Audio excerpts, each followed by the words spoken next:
I learned it is not wise to pursue success in this life, because success has a lot to do with other people's opinions. It also has a lot to do with luck, and it's very fleeting.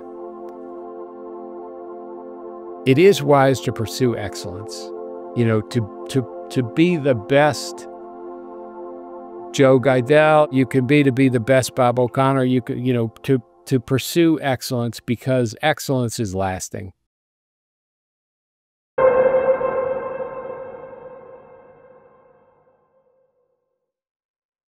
Nearly 80 years ago, World War II ended. It was perhaps one of the most consequential wars in our history as a species. When we think of the war, there are many things that come to mind. However, one of the major takeaways is that of the human spirit to persevere. Robert O'Connor is on the podcast today to discuss his new book, Jeep Show, a historical fiction book about World War II. In Jeep Show, we witness what it is like to find joy, even in the darkest moments of our lives. It is a testament to who we are as humans. I want to thank Robert for his time and the conversation. And as always, be sure to like this episode, let me know what you think of it, and consider subscribing to the podcast. Thanks for listening. Robert O'Connor, how are you doing today? Oh, I'm doing great. It's 45 degrees in my new hometown, Minneapolis, and everybody is breaking out the shorts and the short sleeve shirts. Lovely, lovely. And we were just discussing, you're originally from Tennessee, right? Or at least most recently. I have been in Memphis, Tennessee, up until about 3 days ago. I lived in Memphis, Tennessee for 40 years. In Memphis, Tennessee today, all the dogwoods and the azaleas are in full bloom. Oh, God bless. Hey. So, Robert, you're on the show today because most recently you wrote a book called The Jeep Show. But before we jump into that, could you just tell me a little bit about yourself and, what led you to write this book specifically about World War II? Well, a couple of things. I did not consider myself a writer when I was coming up and even early in my career. I have always been an avid reader, and in my career was in marketing, and so I did a fair amount of writing for my career, including at stretches a fair amount of copywriting. I was born with a modest gift for writing, and then it was, got honed a little bit in various kinds of business and advertising writing. But I never thought I would write a book. But in 2004, Joe, life kind of hit me in the face with a 2x4, as it does with most of us at some point.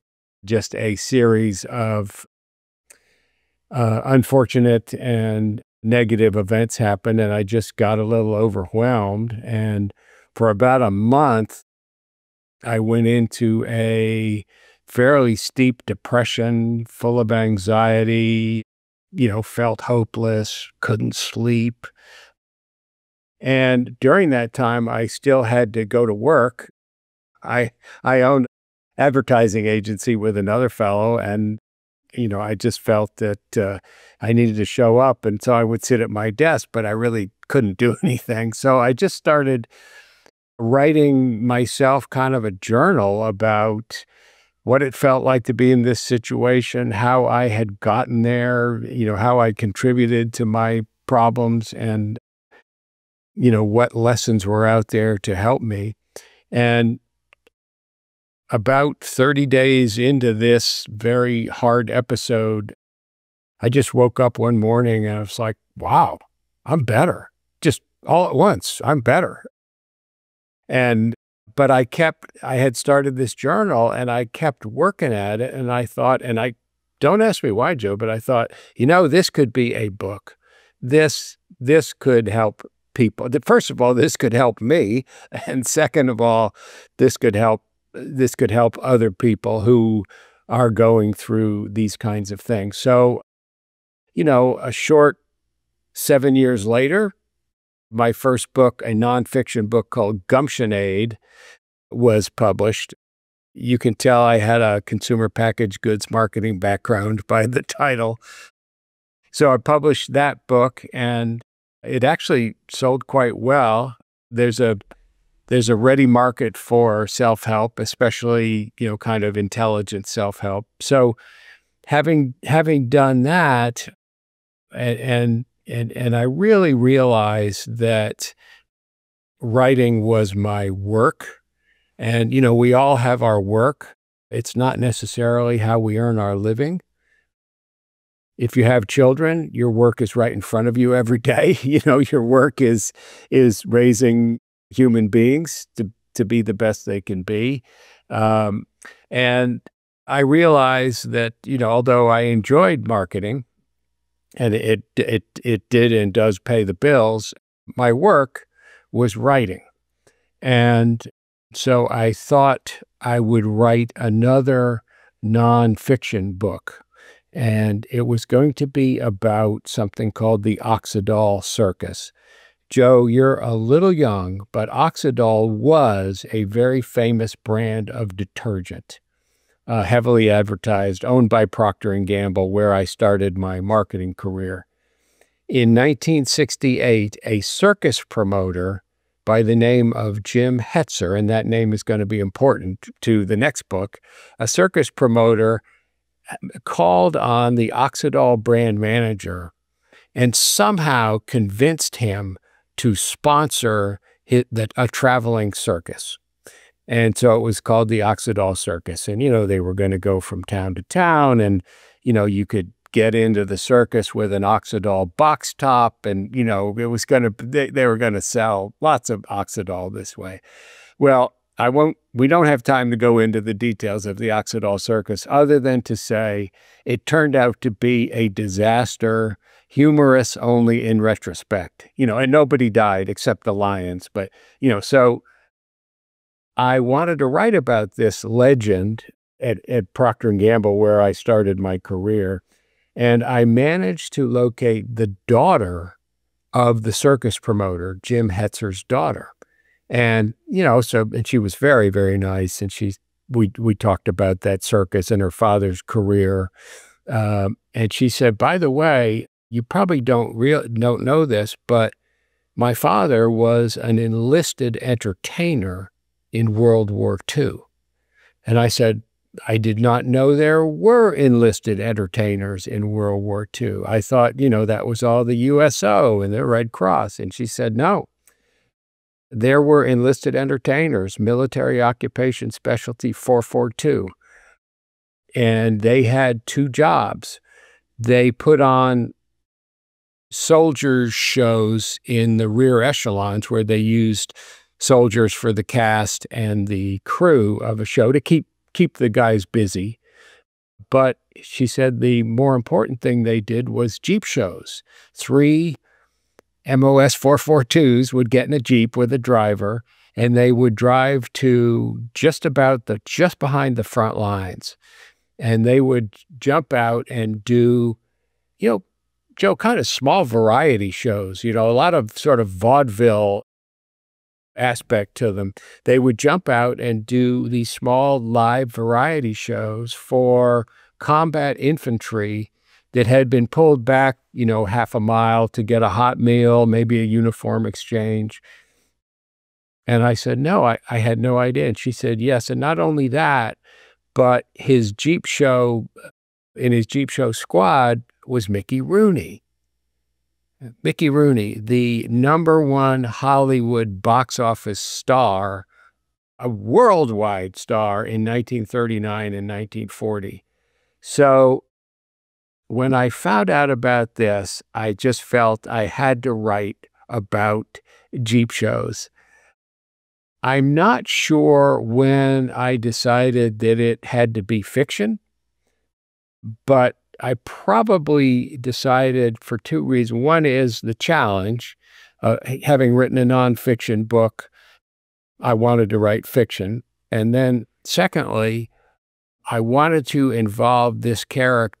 I wanted to involve the main character who is inspired by Jim Hetzer, the real person. I want to involve them in the Battle of the Bulge. I wanted them to be caught right near the front lines when the Battle of the Bulge started. And in real life, this fellow was not, he was in the area, but he was not caught up in it. So I wrote it as fiction. That's a long answer to a short question, Joe. I find it very curious how you started out writing about something completely different, obviously coming from your marketing background. Right. And it's interesting how, and I guess the world, the universe, whatever, has a way of taking us in a new direction. Like stories fall into our laps at times. Yeah. What drew you to this? Because obviously you were working on this, another marketing book, Yeah. kind of like similar to your previous. Yes. So what was that initial attraction to this story? Nobody knows that there were enlisted entertainers in World War II. Since I finished the book, I have talked with many what I'll call World War II nerds, World War II buffs who just know everything about it. And I've talked to many historians who specialize in the period, who make their living teaching that period.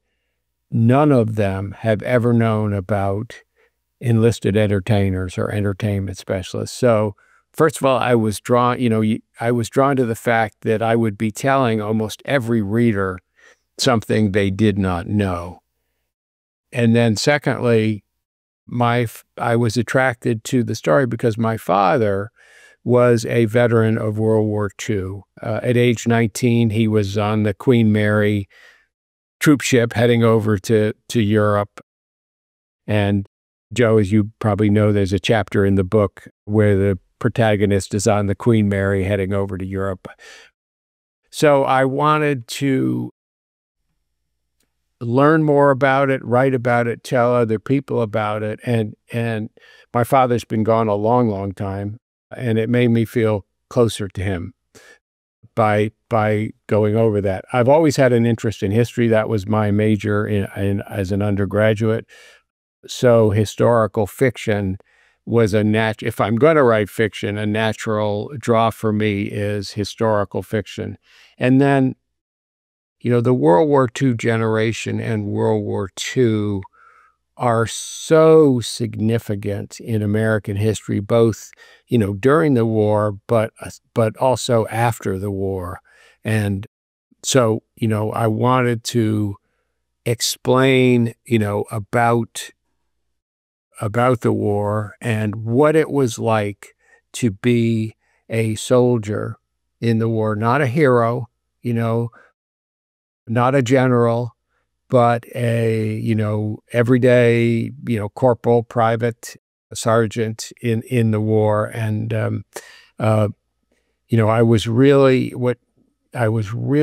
struck by the fact that unlike the other armies, the British and the French and the Germans and the Russians, our army was very much citizen soldiers. They voted in elections while they were in the army. They really didn't. They really didn't like the army hierarchy. They didn't like most of some of their officers they respected, but a lot of them they didn't. They didn't like what they called chicken shit, which was bureaucracy and hierarchy and, paint the stones in front of the general's house. And yet they served out of patriotism and, for the younger men, a sense of adventure. And, they changed the world. They changed America, and America changed the world. So, the topic was of huge interest to me. And then lastly, Joe, there are people that there are wonderful, incredible nonfiction books about World War II and aspects of it. But a lot of people just won't read that kind of nonfiction. And so what I set out to do was in the context of, what I hope is an interesting story about one man during this period to get across a lot of the lessons that I would like to transmit to people about World War II. That's very interesting to me, writing historical fiction. So I went to school for history, went to college for Ah, history. I have my history degree. brother, brother. Yay. And so I've always been interested in, all different kinds of historical literature and, historical fiction as well. So it's always been, I've always been very curious. How do you approach writing historical fiction while also remaining true to the history itself? I feel like there's a very delicate balance between the facts and the narrative. I'm wondering how you were able to take these stories and, they have truth behind and, and craft the narrative that's in the Jeep show. Well, it starts with extensive research. And Joe, for me, research is fun and writing is hard. So I had no problem with really understanding exactly what was going on. In fact, I over-researched it. We can get back to that later. So not only did I read, overviews of the Army in World War II and, of course, the Battle of the Bulge, but I also read books about a specific company that of the 28th Division, Company K, 28th Division, that was on the very front lines during the start of the Battle of the Bulge and was surrounded, fought off the German attackers, but was surrounded. So I read, at the high level, the 30,000-foot level, but I also read things at the ground level. So I had that grounding of what exactly happened, both, 30,000-foot level and on the ground. And then when you can take an individual character, a protagonist, and as long as what he's involved with is faithful to the facts, you can make up whatever you want about that individual character's, thoughts and actions and, happiness and sorrows. And so, that's what I did. The fiction is mostly about this character, but he's involved with things and events and battles and shows that actually happen. So, for example, as I said, I studied what happened with one company of soldiers on the front lines during the Bulge. Well, it was in a little town in Luxembourg called Hosingen. So I stuck my main character, Jim Tanzer, in Hosingen. He gets stranded there the night before the Battle of the Bulge begins, and he thinks he's going to, rejoin his buddies the next day, no problem. But the next day, the Germans are coming across the border. So his retreat, he makes kind of a stumbling, fighting retreat. His retreat, he stops at 4 or 5 sites where there were major incidents. And then he ends up in Bastogne, which, has been made famous by Band of Brothers. And again, the Siege of Bastogne, I am historically accurate with it, but I made up a lot of stuff about what he did. And in fact, probably my favorite part of the book is General McAuliffe, who was in charge of the American forces at Bastogne, orders him to put on a show for the wounded in the cellars in Bastogne. I made that up completely, but of course, in real life, there were these entertainment soldiers, and that's what they did. So I got to, create out of whole cloth what that show was like. And, it involved a couple of civilians from Bastogne and some soldiers and a very bad ventriloquist and all that. So, but, to answer your question, I steeped myself deeply in the facts, and there's nothing that happens to the character that could not have happened.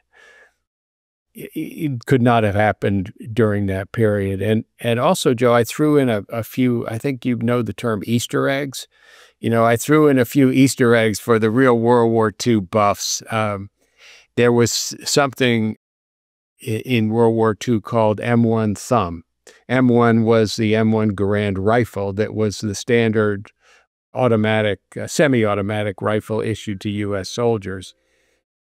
It loaded with a clip of 9 rounds. So when you fired your last round, the empty clip would pop out. You'd jam a fresh clip in there. Well, when you did, when the clip flew out, the bolt would pull back. When you jammed the new clip in, the bolt would fly back to where it was. And if you left your thumb trailing, which, inexperienced green soldier might do, you got a very sore thumb and a bruise on your thumbnail. So without mentioning the word M1, I had my main character look down at his thumb and just shake his head at some point. And our World War II buff friends just loved that.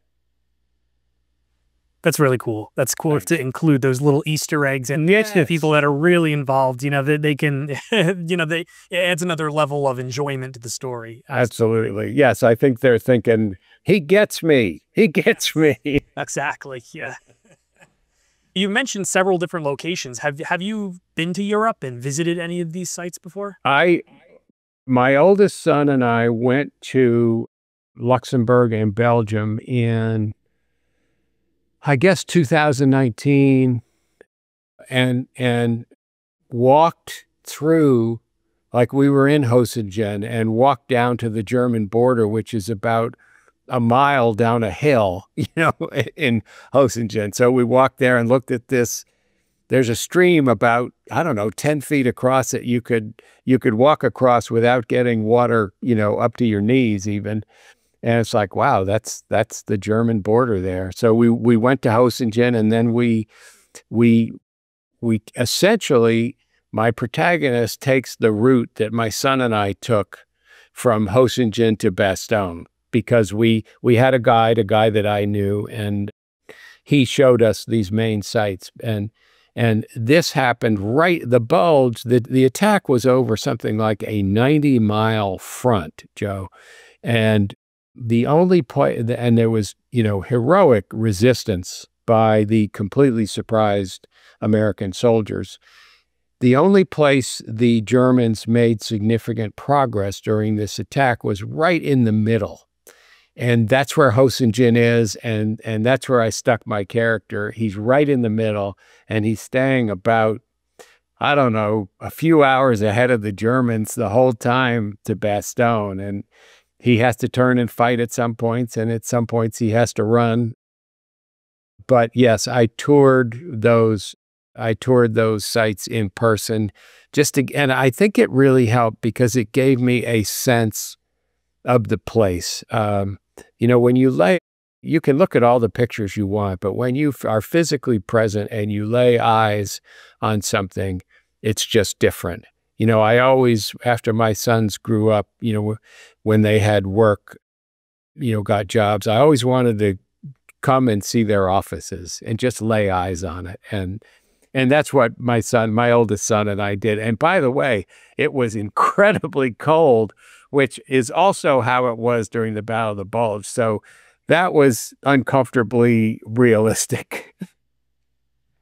Well, I'm glad you had that opportunity with your son. That sounds a very great moment. Like a bonding father-son moment there. Yeah. I've never been to Europe myself yet. I plan on going there soon. But when I grew up, one of the big influences on me when it comes to my love of history was my grandfather. And he didn't fight in World War II. He was stationed in Germany during the Korean War. Okay. He was based on the Rhine River.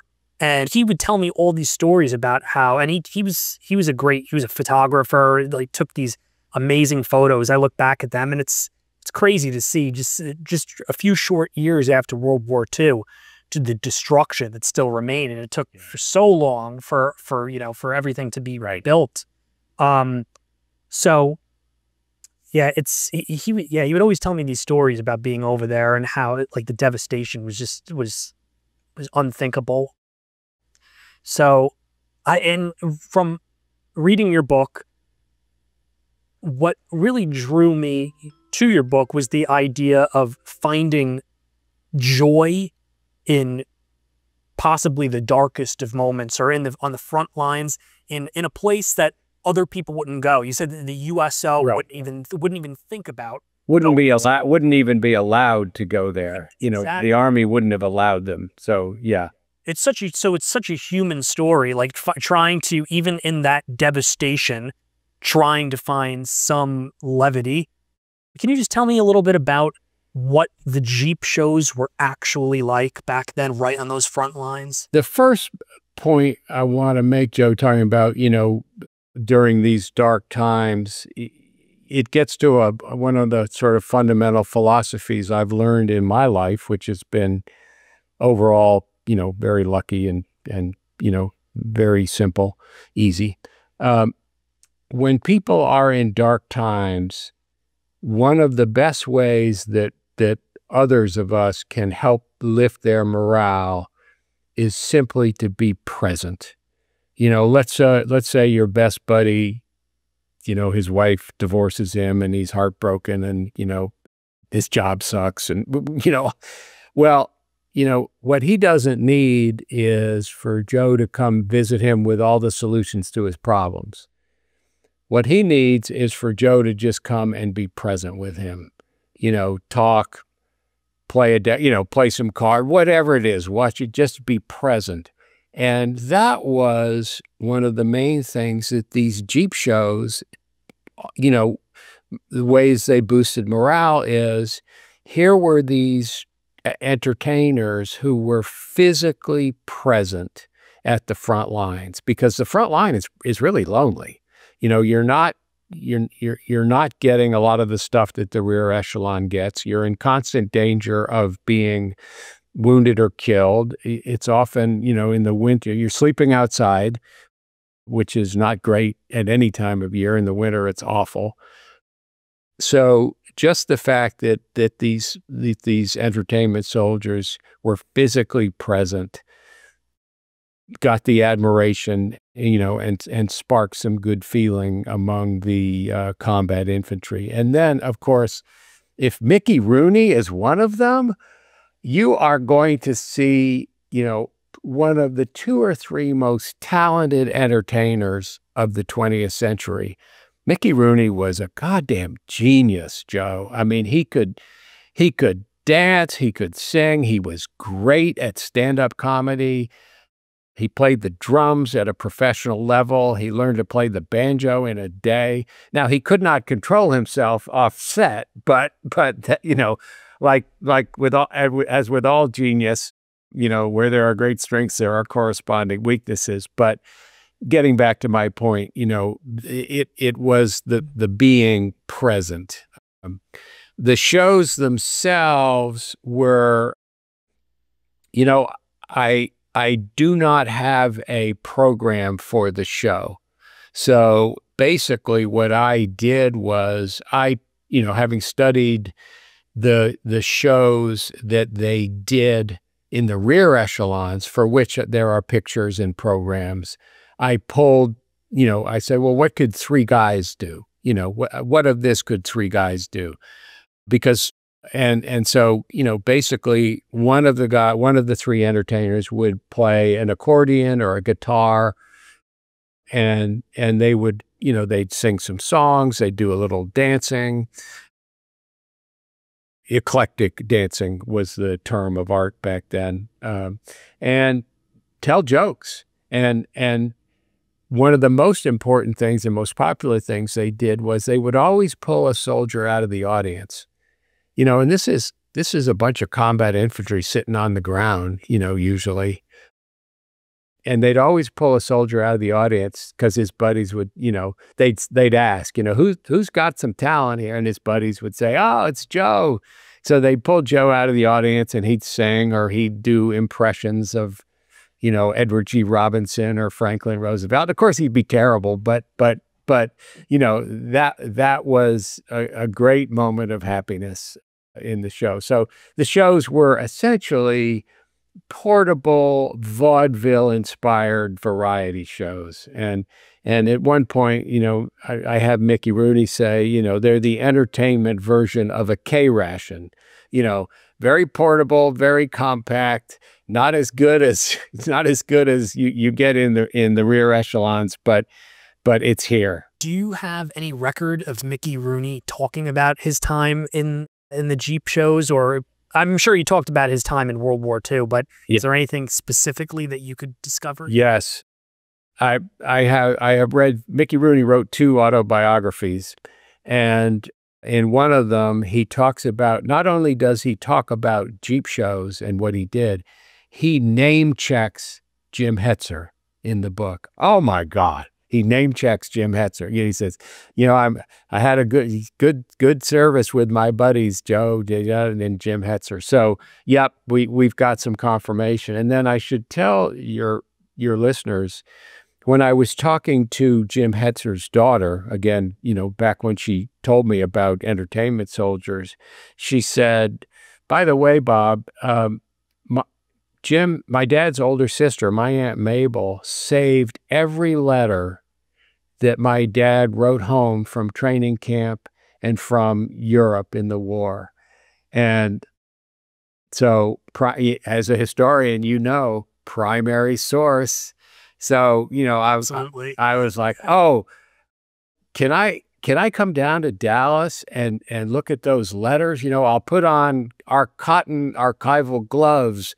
I'll wear a mask. And she said, oh, you don't need to worry. My sister published them in a book. You could get it on Amazon. So I got this book on Amazon with, 100 letters that he's writing back, telling, of course, so the letters were often censored, and some of the soldiers found ways to get around the censor.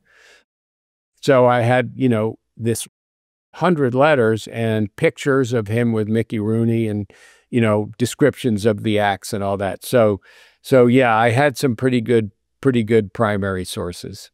You mentioned that your father served in World War II, and he was a little bit of a kind of an inspiration for you to get more involved in your interest in World War II and your writing. Can you tell me a little bit more about basically the inspiration there, and maybe some of the stories that your father discussed with World War II? Well, amazingly, or not amazingly, my dad didn't talk about it almost ever. I feel like that's the case with a lot of World War II veterans. Yeah. And a lot of veterans in general, they just don't want to, especially if they're involved in combat, like they do not want to talk about their experience. Yeah. My dad was, I don't think he was involved in much, if any, combat, but I don't think he considered his World War II service as anything special. Because remember, he and 16 million other American, mostly men, 99%, he and 16 million other men of about his age served. So it wasn't like, oh my God, you served in World War II. Everybody served in World War II. So there was that aspect to it. And then, unfortunately, I didn't ask him. It took me until I was about age 35 or so before I even thought of my parents as real people with, real life histories and probably interesting things that happened. I loved them as best I could all the time, but I just never thought about it. And by the time I was old enough or mature enough or wise enough to be interested, my dad was sick, and really, I wasn't really able to talk to him that much. I was able to help care for him, and I also, Joe, I didn't know I was going to write a book about World War II and the Battle of the Bulge, so there was that. My dad's younger brother, my Uncle George, joined the Navy at age 17, I lied about his age, as many did, and was in a lot of combat in the Pacific. And very late in his life, I was able to sit down with him and talk with him about his war experience. But unfortunately for my book, he was in the Navy. So, maybe I'll do something about the Navy. Also a great service. So my dad didn't talk about it much. I didn't ask him. And again, remember, it was nothing special. Every young man, had been in the Army. So it wasn't like some peculiar circumstance, you know, about that. So we didn't talk about it much. Did he serve in Europe? He served in Europe. He actually was training to be a pilot. And my dad was a little nearsighted, and I think he had an especially hard landing with the instructor, next to him. And they bounced him from that. And he was in England, in Liverpool, I think in logistics. And then he was in France after the war. One interesting thing that I learned that some people know, but many people don't. We had, I don't know, 8 or 9 million soldiers in Europe, and the war ended. And then we were getting ready to ship a lot of them to the Pacific to fight Japan. And then that war ended a few months later.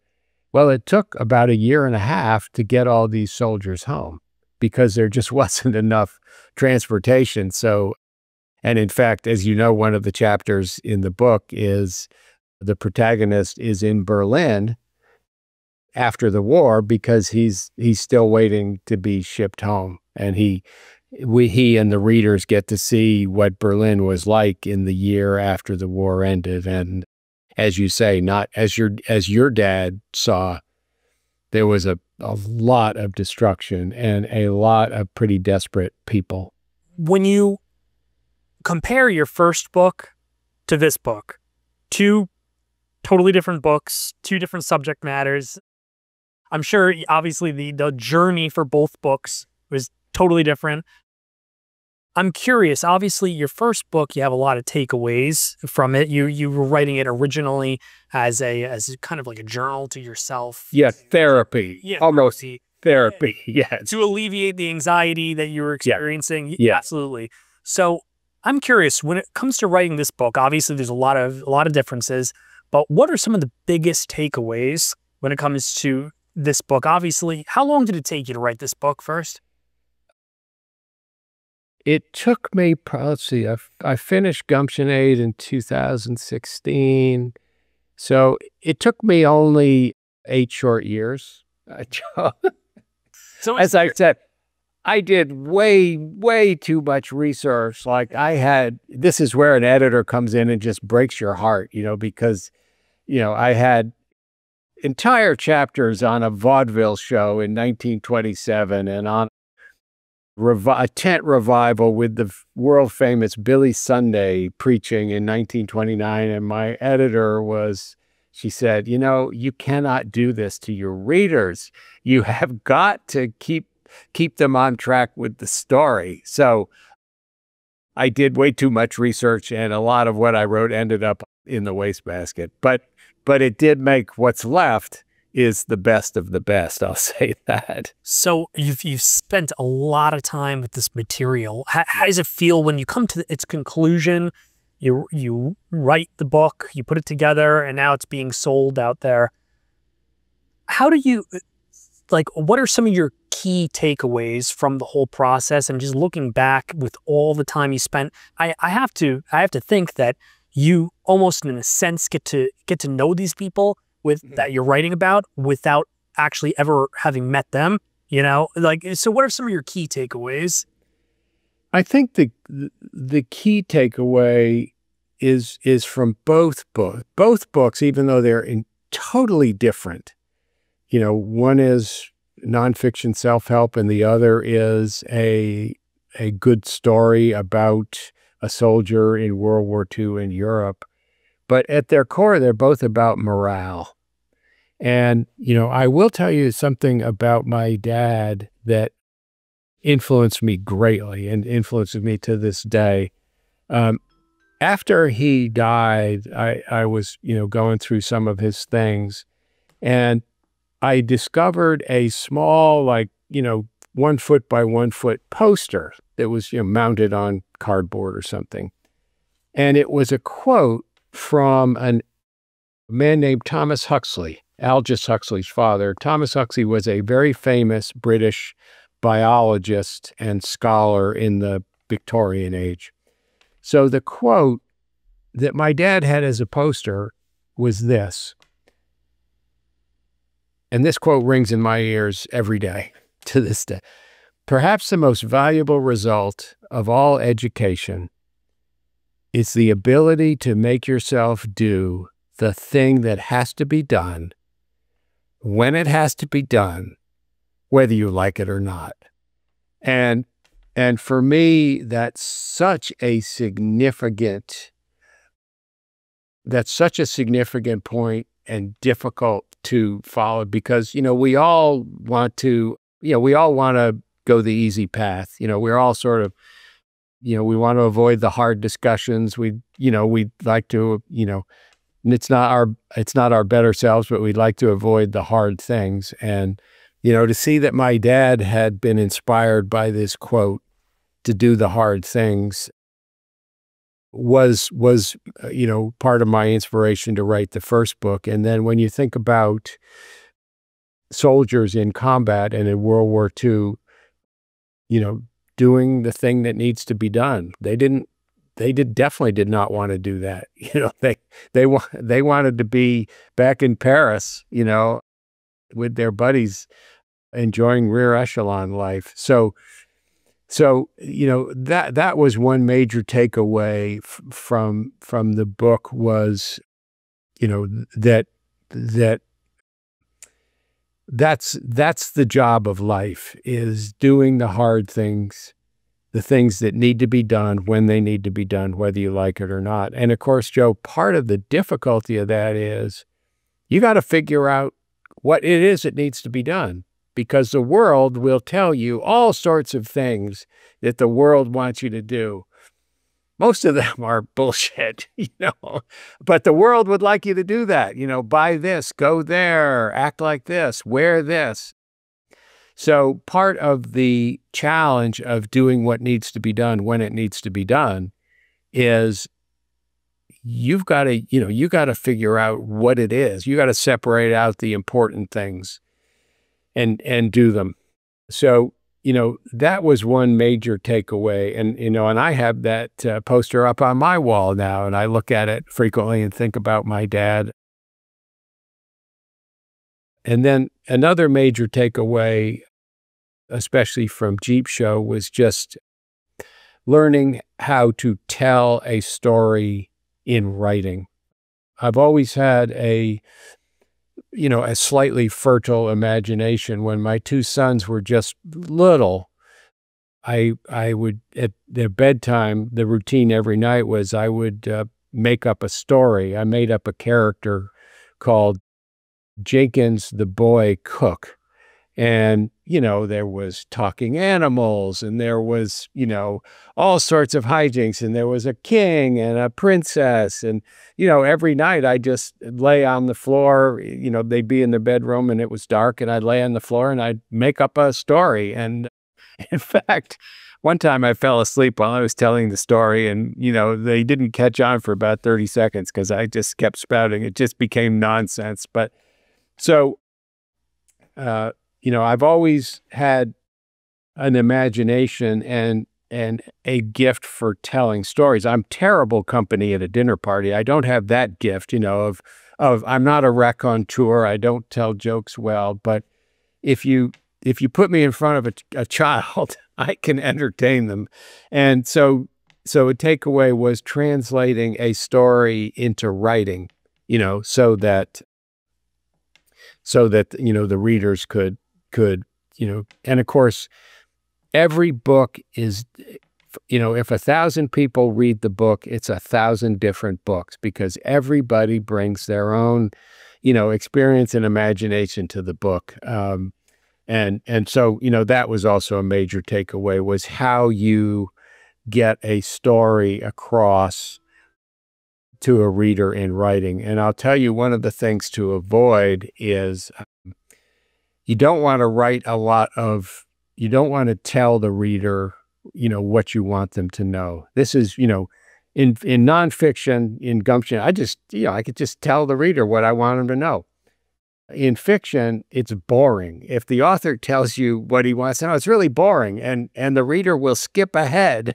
And so you've got to find a way to show the reader what you want them to know. And the key to that is dialogue, and writing dialogue, which, is I found to be challenging at first, but, that was another big takeaway, was if I'm going to show the reader what I want them to know, most of the time it's going to be because two people are talking about it. And, and very often they're in conflict about it. I feel like we actually have a lot in common because you have a marketing background and a love of stories. Obviously, this podcast is about stories. And my profession, my day job, I'm a marketer as well. So, yeah. So, yes, it's very interesting. I feel like marketing and storytelling in many ways kind of go hand in hand, because obviously marketing is you're trying to tell the story of a product. You're trying to convey the, that information in a way that's easily translatable. Do you think Joe, yeah, that is, I never thought of that, but that is so true. And of course, I did a fair amount of copywriting at points in my career, and you are trying to find in the truth of the product, you want to point out to the reader or to the viewer what's in it for them. So I'm glad I talked to you. I had not made that connection, but yes, it is all about, maybe that's why I was drawn to marketing. Yeah, I was going to ask if there was anything that stood out to you where you took your marketing skills and then applied them to your writing at all. But yeah, so you said you have done copywriting in the past as well. Yeah. So yeah. Yeah. Okay. And then it's funny, Procter and Gamble was, and probably still is, a totally written culture. If you didn't write it down, nobody would pay any attention to your ideas. And so, that was business writing, but it was writing. I was writing every day as well. So that I'm sure shaped me as a writer and made my writing style is much more no nonsense. When I read writers, very talented writers who really go into details about the scenery, the emotion, I'm full of admiration. That's not my style. My style is kind of clean and no nonsense, and let's move the story forward. Let's not spend 3 pages, talking about the cup of coffee or whatever it is. I want to move that story forward, and yes, that my writing style is a product of all the business writing, the copywriting, and the nonfiction writing. Earlier in the conversation, you mentioned when you were writing your first book, Gumptionade, that it started off as a journal. And we were talking about before, obviously, you were working through like some of your anxieties and things, and you were journaling as a process, as a therapeutic process. When did you realize that that journal was developing into something that would become a book? And when did that moment, obviously we have a lot of moments in life. What was that moment like for you when it clicked that you had this love of writing and you really wanted the world to see this finished book? Because obviously writing something for yourself is completely different, obviously, from writing a finished book. And I just, with kind of coming from like a historical brain here, I'm thinking about like Marcus Aurelius, his Meditations. Good book. Good book. And how it just started off, obviously, he would never have thought that it would have been published, but it was a journal about to himself, about, amongst many things, morale. Yes. Was that moment for you when you decided? That's a really interesting question. I was probably typical of many people when they, start writing a book, you sort of delude yourself into thinking, I am going to write this book and it's going to sell 1 million copies and I'm going to become rich and famous, And so probably after I got better, after that month was over and I kept working on it, probably some of what was driving me forward was this delusion that, the world was waiting to hear what Bob O'Connor had to say about morale and gumption. I suppose, a few months after I emerged from my bad period, when I was still writing and it seemed important to me, that's when I realized, yeah, I'm going to turn this into a book. It was a ridiculous, a year later, I had chapter 9 was 180 pages long. That was the book. It was only, I started on chapter 9 because I thought that was going to be the most important chapter. So I had 180 pages of chapter 9 and nothing else. And I had to stop and, take a break and then, rethink the book. But I'd say, a month or two after I started, I realized that this was meaningful to me as a daily process. And so I think that's when it wasn't like some big light bulb went off. It was more like, this is meaningful and I think I have something to say. And of course I was experienced at writing. So I had some tools that, some people don't have. I will tell you my writing process in case it's of interest because it has one interesting detail or interesting to me. Going back to Huxley, doing the hard things, the things that need to be done when they need to be done. Well, when they need to be done is first thing in the morning because I find if I don't do the hardest thing I have to do that day first, I never do it. Things come up, I'm doing this, somebody calls, I'm reading my emails, some crap like that. So my writing process is, whether it's nonfiction or fiction, is, I get up fairly early, 2 cups of coffee and a piece of toast with peanut butter. I do not read my emails. I do not listen to the news. I don't want to clutter my head with that. I just walk to my desk and, open my computer and try to figure out where the hell I was, where I stopped the day before. But it is no distractions, no nonsense. Now, I'm not successful in that a lot of days. That's my goal, but that's when I'm most productive. It's the first thing I do, probably do it for 3 hours, and then, move on to something else.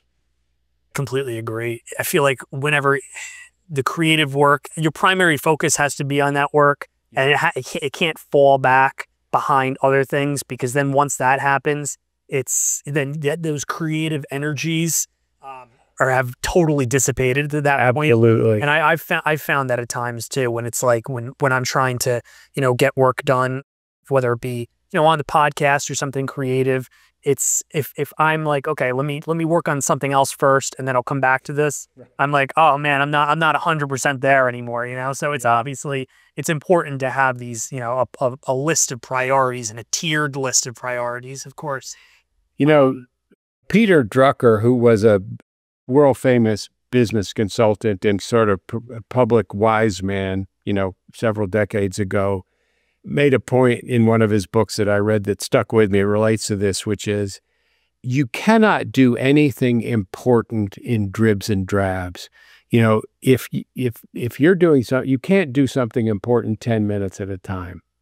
You have to say, okay, I've got this important thing, whether it's working out, starting on a marketing plan or a book or planning a podcast, planning a podcast season. You have to say, 90 minutes. I'm going to, and the only way to avoid getting cut up in 10-minute dribs and drabs is to start early. Or if you're a super night owl, great, start at 9:30 at night after the kids are in bed, but that's not me, so you can't do anything important in 10-minute intervals. you have to focus. And for me, that's going to come first thing in the day, and I'm going to try to have no other inputs. I don't want to get mad about politics. I don't want to be, know about the NBA scores, whatever. I can look at that later. And again, the world wants you to spend all your time paying attention to trivia and stuff. The world wants you to, and, you won't ever get anything done. So you've written 2 books at this point. Obviously, they're both of different subject matters, but both of these books are now in the world, and you have reviews. I mean, you can go on Amazon, you can read the reviews, you can get the feedback. Has anyone reached out to you, or any reviews you've received, or any reception that you've received that has really stuck with you, that you really has made you realize, like, oh, I'm actually making a difference here with my writing? Well, there's two answers, two parts to my answer. One is I got a review from a fairly reputable reviewing source called Kirkus, Kirkus. And the reviewer said something along the lines of, "It seems odd to call a World War II novel delightful, but Jeep Show, and he or she goes on to say nice things about the book." And I thought, man, that is amazing that it seems odd to call a World War II novel delightful, but Jeep Show, blah, blah, blah. So that was one. And then I have been reached through my website by people, and one recently, of Army veteran of 28 years who was in Afghanistan and was inspired by the book and wants to write, he wants to write his experiences in Afghanistan. And that means a huge amount to me, because one of the changes that writing Jeep Show made for me was my respect for veterans, especially not, all veterans deserve our respect. They all gave up part of their life to serve our country. But combat veterans, my respect for them has deepened so much, because I really studied what it was like in World War II, mind you, a different time, but what it was like to be on the ground in combat. And, I would never, Joe, I would never glorify war. It's horrible. It's horrible for the soldiers fighting. It's horrible for the civilians. It's horrible for the families, But my respect for veterans is really, really, really high. And that was a big takeaway. So I'm really glad that I have readers who are veterans. And in fact, I'm giving $1 per copy sold to an organization called Shields and Stripes, which offers mental health and other support for veterans and first responders. And of course, many first responders are also veterans. So I'm giving $1 per copy sold to Shield and Stripes just as an expression of my gratitude. I told them that I would give them all the profits from the sale of the book, but $1 per copy is way, way more money. So what's next from here? This work is out in the world now. What do you have planned next? Obviously, you're promoting your book right now, but have you given thought to what you might do next? Oh, yes. Oh, yes. The most important thing is hanging out with my grandson, my 2-year-old grandson here in Minneapolis. But as far as my work, I am right now planning to cover the period of 1946 through 1952 with this protagonist, because there were 2 major developments during that period. One was the GI Bill. And if your listeners aren't familiar, the GI Bill completely changed American society, because it was basically a program of loans and grants that let veterans buy houses, but also let veterans go to college or seek trade trade school skills. And my dad, and of course it's personal, Joe, my dad, who grew up in a working class Irish Catholic family, nobody had been to college. He went to Yale on the GI Bill. Um, he was a little fish out of water at Yale. George W. Bush was one of his classmates. And George W. Bush was probably, more comfortable there, but he went to Yale, he graduated, and he was, he had a white collar job for the rest of his life, and he put all 4 of his children through college. So I want to have this character, and he's a little old by this time, by 1948 or whenever. He's going to be a little old, he's going to be a little odd, but there were a lot of older soldiers. I want him to take advantage of the GI Bill and see what happens. And then the second thing in this period, 46 to 53, is, as you know, is the Korean War. So I'm just right now, I'm planning out how I would approach that project. And, in 6 short years, Joe, I'll call you and send you a copy. I look forward to it. Definitely. We'll have to have another conversation. You're very gracious indeed. How much of yourself do you see in your main character that you write about there? I would imagine that you have to have some part of your soul involved in the main character and his experiences.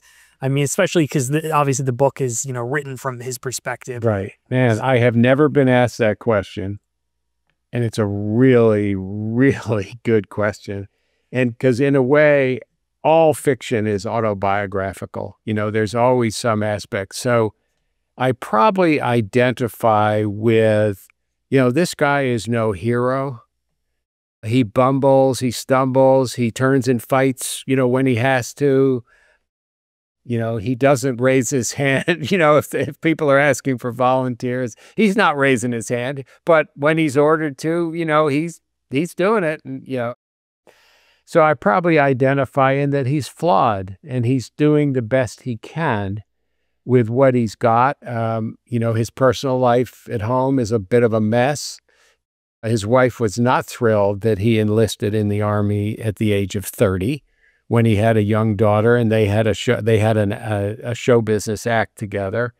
So he left an unhappy wife behind, and I've definitely had some unhappy wives a time or two. So yeah, I identify with, he's good enough. And, one of my core philosophies is don't underestimate how important it is and how difficult it is to be good enough. A good enough father, a good enough soldier, a good enough sales, it's hard. It's hard. And so I guess that's what I identify. He is not great. He's not brilliant. He's not a hero, but he does his duty. He does the hard thing, and he's good enough. And as I look on my life, that's what I hope, my sons would say about me. Robert, we're coming to the end of the podcast. Darn it. Darn it. Is there anything else that you'd like to discuss with our time here today? I know the only thing I'd like to say is, of course, thank you, and thanks to your listeners for hearing me out. One of the lessons that I have learned along the way since I started that first book is, and it relates to good enough, I learned it is not wise to pursue success in this life, because success has a lot to do with other people's opinions. It also has a lot to do with luck, and it's very fleeting. It is wise to pursue excellence, to be the best Joe Guidel, you can to be the best Bob O'Connor, to pursue excellence, because excellence is lasting. And, often when you pursue excellence, you may become successful, and you'll have that too, but the two are not the same. And that's an important thing I would pass along to anybody. Thanks for asking. Of course. And everyone out there, be sure to buy a copy of The Jeep Show by Bob O'Connor. My pen name is Robert B. O'Connor because there are a lot of O'Connors out there, and the book is available on Amazon. Just enter jeepshowbook.com or bookshop.org if you want to support independent bookstores. Well, Robert, thank you very much today for being on the podcast. I really appreciate your time and hope you have a great day, okay? Oh, Joe, it was a privilege. You've got a really unique and interesting approach, and I just had a ball talking with you. Ah, that's great. Well, I did too. Thank you very much. Bye, Joe.